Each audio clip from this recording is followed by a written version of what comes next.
रात दिन नहीं कटसी तोर बिन। प्यार के दो चार दिन रात दिन नहीं कटसी तोर बिन। जह रंगे पानी बिना माछा तड़पुछी वह रंग तोर बिना हमें तड़पुछन। वह रंग तोर बिना हमें तड़पुछन। प्यार के दो चार दिन रात दिन नहीं कटसी तोर बिन। प्यार के दो चार दिन रात दिन नहीं कटसी तोर बिन।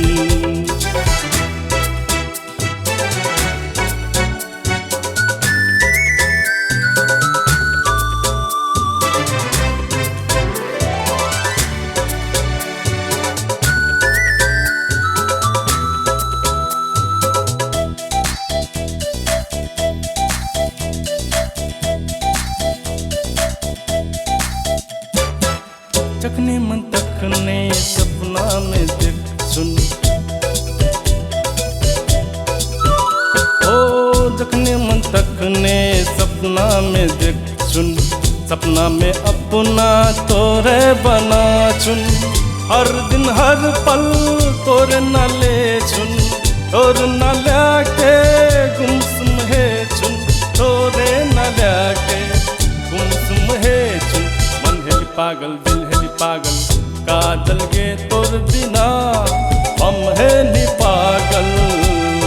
प्यार के दो चार दिन रात दिन नहीं कटसी तोर बिन। प्यार के दो चार दिन रात दिन नहीं कटसी तोर बिन।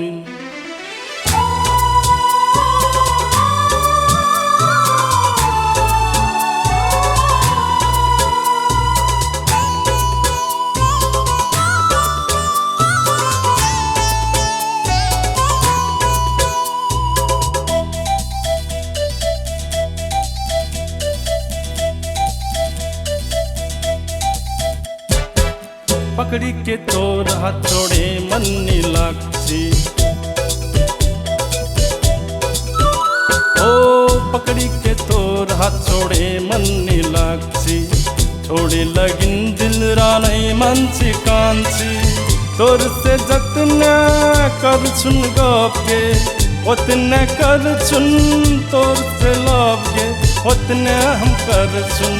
तोर से लवगे पीते सुते उठते तोर बिना नहीं लाक्षी मन। एको छन गे प्यार के दो चार दिन रात दिन नहीं कटसी तोर बिन। प्यार के दो चार दिन रात दिन नहीं कटसी तोर बिन।